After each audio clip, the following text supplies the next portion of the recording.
The poem went over big. The audience loved it. I was very pleased with myself. My wife was there. I went home high on the reception of my poem, and my wife, my most insightful critic, said to me, you know, just because a room full of white people like that doesn't mean it's done.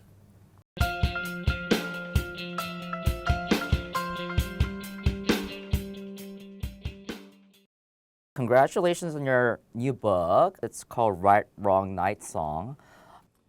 This book was a labor of love, right? How long did it take you to write this? 40 years, And 2/3 of my life. yeah, but you've been a poet for a long time. Yeah. So was it difficult for you to actually put all of those writing in the last 40 years into a collection? Incredibly difficult.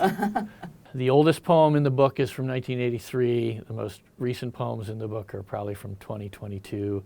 And you know, I wrote a lot of poetry in between that isn't in the book. So selecting it, ordering it, putting it together, and you know, I was rewriting things until the end.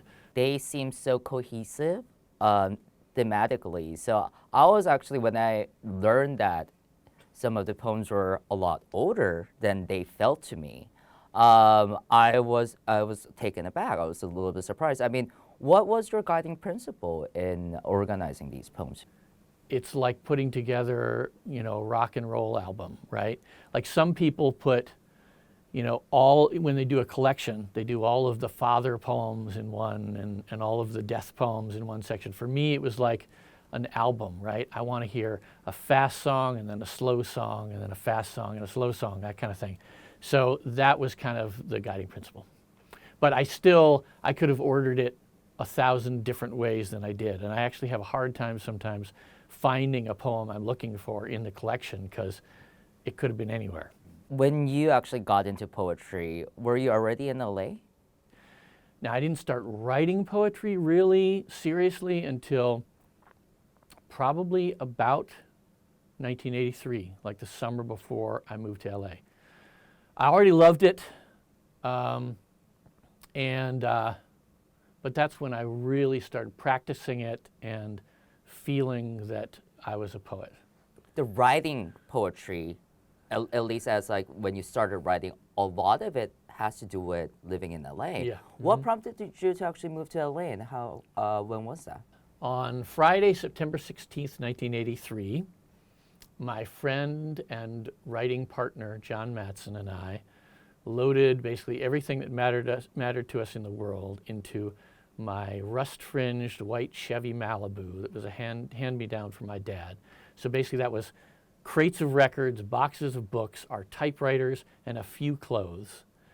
And we set out for Los Angeles. And our idea at the time was we were going to become rich and famous screenwriter poets because we both loved poetry and we both loved movies. And we were going to write movies for the money and the art and continue writing poetry for just the pure artistic satisfaction. He got into UCLA Film School. I dropped out of college because I had actually always wanted to be a writer since I was a kid. And I had this romantic notion at the time that one couldn't learn to be a writer in school. I was, you know, kind of a believer in sort of the Jack London school, right? You had to go have adventures and work lots of strange jobs and meet lots of different people. And so I dropped out of college. He got into UCLA Film School. We came out here. We ended up dividing up the labor. He became a screenwriter. I just kept writing poetry. And yes, naturally, over the 40 years, a lot of my poems were about Los Angeles because Los Angeles is an incredibly, incredibly rich place. I love Los Angeles, always have. So it's one of the things that I like to sing about. A day after the storms of a week, I walk the path at the river park. Cumulus clouds with purple underbellies shade the hills and ring my horizon, tumble upward in white billows into a sky crowning baby blue above them. I face this pure vista, and the words to describe it barrel in to lay claim, jostle, elbow their way into my mind. I want to reach upward into that blue, swipe the words away, drive one fierce breath into them, part them side to side, and skid them across the horizon. The clouds can stay. It's only the words that trouble my view. We are going to talk about this very important essay at the back of your book. It is very thoughtful, very carefully worded, but also very informative. Tell me about what made you want to write this essay. A few years ago, I basically set myself a task of writing poetry that deals with race, and more specifically whiteness, without writing bullshit. And as we know, there are so many ways that white writers can engage this material and write bullshit. And the principle with which I approached it, it's kind of an article of poetic faith. I figured if I approached it with humility, vulnerability, honesty, and specificity, I could do good and useful work.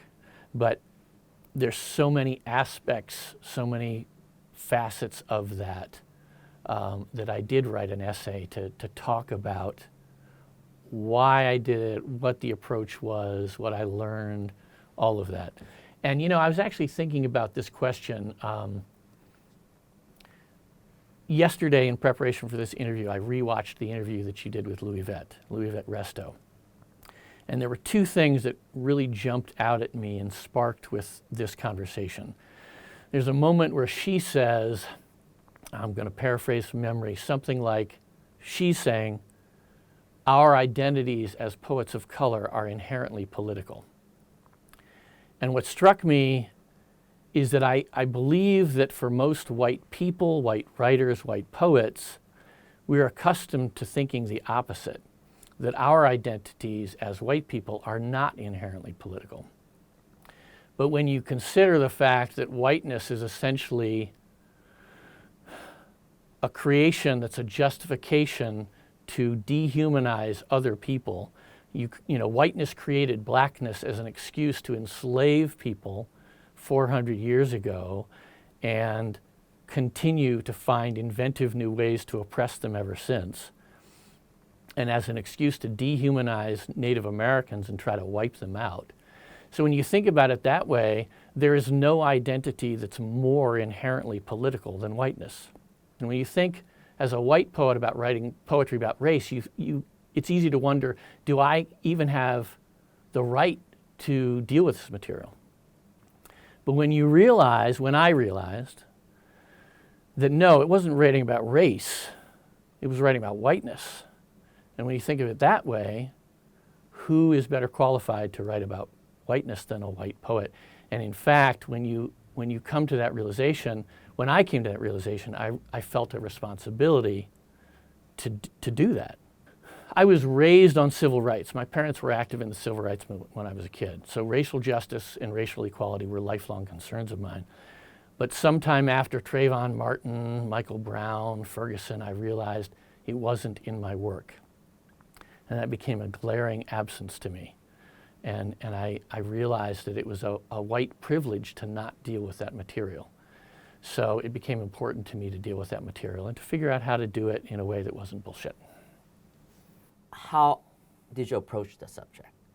As a white poet, it's not my job to impersonate people of color, to take on the persona of a person of color.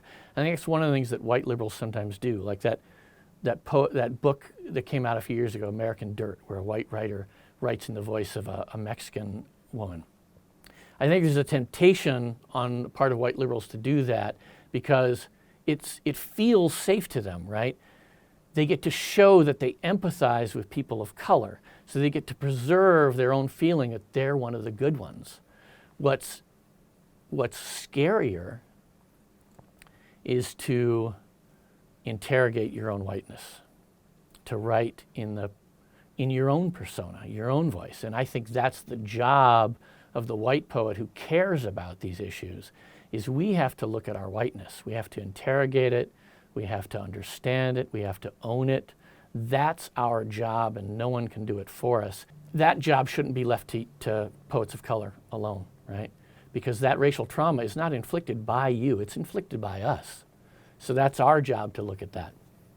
And when I think about us poets, right, like what, how we're dealing with the world at large right now, you know, I mean, if we, what you just said, if we just like even took out white and just said poet, I think that in itself is a good advice. Because I feel like racism obviously is something that everybody can be afflicted by. Everybody, it doesn't matter what your skin color is. I was happy to have a black friend, proud of it even. I still remember Charlie, his oval face, dark skin, beautiful smile, easy and open. I knew he liked me, and he knew I liked him, and we both knew both those things. I met him at Ponderosa Steakhouse, junior year. We bussed tables, washed dishes, flipped steaks together. Pondo, as we called it, on Grand River in East Lansing, was a sort of United Nations of surrounding high schools. Dave and I went to East Lansing High, Kendra and Colleen went to Okemos, Karen went to Perry. I don't remember where Charlie went. We were mostly white, maybe all white except Charlie, but Charlie was cool. Cool, but not too cool. He blended right in. Weekends, often, someone in the group would invite the rest out to some party in their neighborhood or small town, Lake Lansing, Bath, Mason, or Dansville. We'd meet their friends and family, see their houses, see where and how they lived. So this one night, early summer, warm out, I brought my suave friend Frank from ELHS out to one of these parties to meet the Pondo crew. A cul-de-sac, cars lined the street on both sides. We walked toward the beacon of the open garage door, keg inside by the two-step concrete stoop. Voices and light and music spilling out, fog hat or sticks or rush. People in knots on the driveway or seen through open curtains into the living room. The high babble of blended talk and laughter. Heads bobbing to the throb of rock and roll. As we came up the driveway, we met a cluster of Pondo friends. Charlie was right in there. I was happy to see him. I felt cool, like the guy who knew everybody, a bridge between nations. This is Frank from EL, I told them. Frank, this is whoever and whoever else and some other. Then I said, that's Charlie. He's the one you can't see in the dark. There was that pause of a thing before it drops. Then everyone laughed. Charlie laughed, I laughed, Frank laughed, whoever and whoever else and some other laughed. I looked Charlie in the eye as the laughter died down, and he grinned, and I grinned at him, and I felt we had an understanding. I felt he knew I'd made that little joke to flash bang any racial tension, so it lit the night, burned away, and was gone. Tickled the elephant in the room until it fled, giggling at holding its sides. But whose racial tension, anyway? Whose tension? Whose? This was 1980 in Hazlitt or Williamston or Shaftesbury in Michigan, not Los Angeles in 2020. Maybe Charlie and whoever else and I and Frank and all of us really did take it that way. Maybe Charlie and I really did share that understanding. Could it be that Charlie's laughter was spontaneous and real? Or was it just a laugh of survival? Could be he'd felt like a secure point in the circle. Then I slammed him in the chest and thrust him outside. So he stood there alone in a white spotlight, ringed by white teeth, all pointed at him. You mentioned that you grew up, on like civil rights events, and so your parents actually have like a pretty dominant presence. Absolutely. All throughout, and I like how those things are weaved together. And there are, I think, the parent poems, probably the most heartbreaking ones. One of my favorite is, in fact, the airport poem. Would you mind reciting that for us? Yeah, and this is about my dad, and I do want to preface it by saying that this is about my dad late in life, and I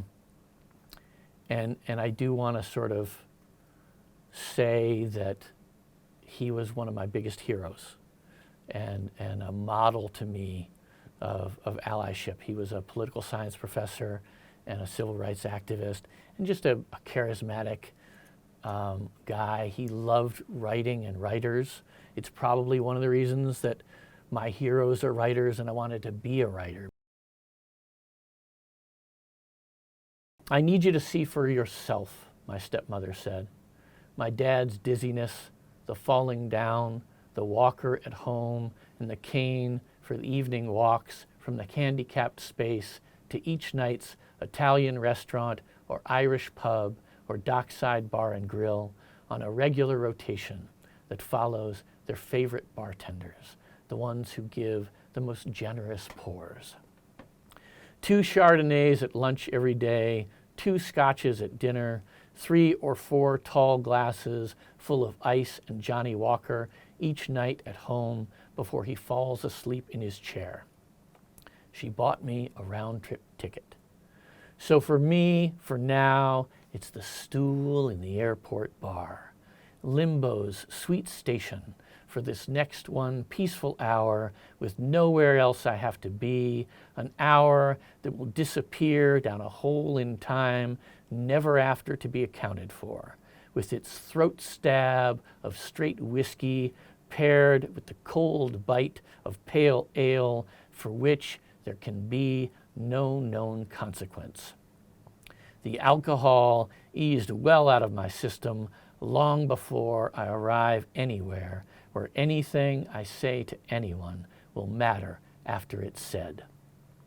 Nothing to worry about, I tell myself, in this lovely, delicious purgatory between home, already behind me, and Johns Island, South Carolina, in that shimmering future into which I can push the true and rehearsed mission of my quest. The talk with my dad that I fear to have, but know I must, have known for years that I must. And here in limbo, I have this trusty paperback in my pocket, Talisman ready to hand, with its sleek silver spaceship on the cover, a crew of courageous rebels aboard, ready to risk it all. In the magic of these next few lost hours, may their courage come into me through some alchemy of fictional transference. My dad and I have always loved to drink together and settle down to business, tell the old stories, hold forth, get thick-voiced and teary-eyed because our ancient English blood must be diluted with spirits before the emotions can flow. And so the irony will not be lost on either of us, that I'll have to get drunk with him myself, up way past his wife gone discreetly to bed, to tell him I believe his drinking is killing him, even knowing damn well all the while that it won't make a goddamn bit of difference. Thank you. Oh my God, that's such like a powerful poem. And also, like, the way that you approach, of course, alcoholism too, from like a hero of yours, there is such a lack of judgment. You know what I mean? And then I think that's very important. I mean, that's where I feel like as writers, especially writers like liberal writers, we all inherently, I think, do not like to be told what to think, right? And then that's why I think the listening part is so important. And that's why I think I love that paired with like your race poems, because like there's like the same quality of memory and empathy that is working there. The writing of the one you can't see in the dark, it has gone through transformations. In the transformations, how many, like, what did you learn when you were actually writing these and rewriting these? When I started writing that poem, the incident nagged at me. I knew that it would qualify today as a microaggression, but when I started writing it, I still believed that it had been okay. I still believed my own self-justifications. In the writing of it and empathizing with Charlie, I realized that that was a self-justification and I needed to let go of that. But the other thing is, the first version that I had that I liked, I performed at a reading at Stories Books in Echo Park, and it turned out the audience was mostly white folks. The poem went over big. The audience loved it. I was very pleased with myself. My wife was there. I went home high on the reception of my poem, and my wife, my most insightful critic, said to me, just because a room full of white people like that doesn't mean it's done. And she pointed out two problematic elements with it at the time. The first one was that ending section where I do empathize with Charlie, what Charlie might have been feeling. In the first version, I actually jumped into his head, and it's in his voice. And I already knew that that's not what I should be doing, ventriloquizing a person of color, their voice and their experience. So I think I made it better when I made it more honest and more vulnerable. My effort to consider how he might have felt. And the other thing was that the final metaphor, the white spotlight and the ring of white teeth, in the first version, it was like he was in a prison yard surrounded by guard towers and guns pointed at him. And Elise pointed out that that was kind of a problematic metaphor because black people are so often stereotyped as with criminality that doesn't belong to them. And it sort of unfortunately partook of that kind of metaphor. So again, I rewrote it. When she first told me, I was very upset. I was very upset and defensive. So I had to sit with it. I sat with it for a while before I rewrote it, but I believe it's much stronger because of that. When you're first writing it, like when you just have it down, I mean, there's already the euphoria of having it written down, and you start to grow attachment to it. I think that's what any writer does. When I first approached the material, another thing I had to deal with is the fear of getting it wrong, being found out, being called out. I think for a lot of white liberals, we have so much invested in this self-identity as being one of the good ones. And studies show that in the primitive part of our brains, an attack on our identity feels like we could die. It's an existential threat. And I think one of the origins of a lot of white defensiveness and white fragility is, no, I can't be racist. I'm one of the good ones. You're killing me, you're attacking me. But the truth of the matter is, risking being called out is part of the work, and it's not going to kill you, you're not going to die. If you approach it with vulnerability, honesty, specificity, and honesty, you're going to be okay. And the fact of the matter is, white privilege is a kind of force field that surrounds us and protects us from most of the consequences of most of our actions. So you got to be a little brave. That's part of the job. There is, in fact, a primitive response, as you call it, to a lot of any kind of charges about racism. And I think as a POC, I'm just like, oh, well, somebody calls me a racist, like, oh, sorry, I'll do better, and I can move on, right? Exactly. Whereas, I think it's because of this, how much identity is in fact invested in being not racist, that sometimes you call a white liberal out for being a racist, it is, why are you silencing me? There's a completely disproportionate response. Right. And I always thought that was interesting because you can see how much of their identity is tied to it. If you're raised in this culture, you've got racism in you. Get over it. Your job is to investigate it, own it, interrogate it, dismantle it if you can. You never can entirely. that's the job. I also wanted to talk to you about your publisher, World Stage Press, a very renowned press, and also very renowned for uplifting a lot of people of color. How did you end up having your book published by a World Stage Press? I took the poetry publication class of Community Literature Initiative, which was founded by Hiram Sims, who's one of the co-publishers with Connie Williams of World Stage Press. And the program is like a 9-month program where you put together a manuscript. And when you're done, there's a kind of author draft where you pitch the book to a group of small publishers. World Stage was one of them. And they chose to pick up the book. And I was very happy with that. I was proud of that. First of all, I mean, it's just a storied press. It's an incredible institution. The World Stage Performance Gallery is a storied institution. It's been around for decades, partly because dealing with race and whiteness is one of the things that I was doing in the book. I wouldn't, in a way, I wouldn't want it published by a white publisher. I wouldn't want a white editor. That's not the test. It's like, you know, just because the room full of white people liked that poem doesn't mean I did my job, you know? So, you know, it kind of says to me, okay, I'm not too far off the mark. There's one poem that I think, I just love the pure image of it. I don't know what else to say about it, except for the fact that I just love the pure image. It's a small, it's a section, in fact, in like a larger poem called an LA Freeway Songbook. And it's the first section, and you have it memorized? I do. Yeah. Yes.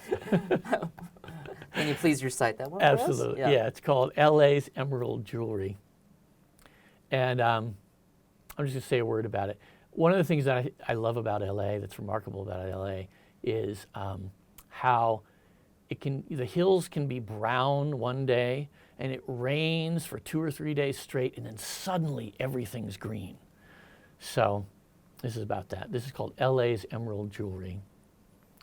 It's never more clear than after weeks of rain that LA is a city thrown down into the bowls made by mountains. As I drive the freeways that thread the hills, my eyes thrill to the emerald green that rises behind buildings and presses the clouds. Thank you so much for doing this interview. I had a really wonderful time. Hope you did too. Me too. And it's an intense honor to me to be part of the Poetry.LA archive. It's an incredible, incredible archive full of amazing poets.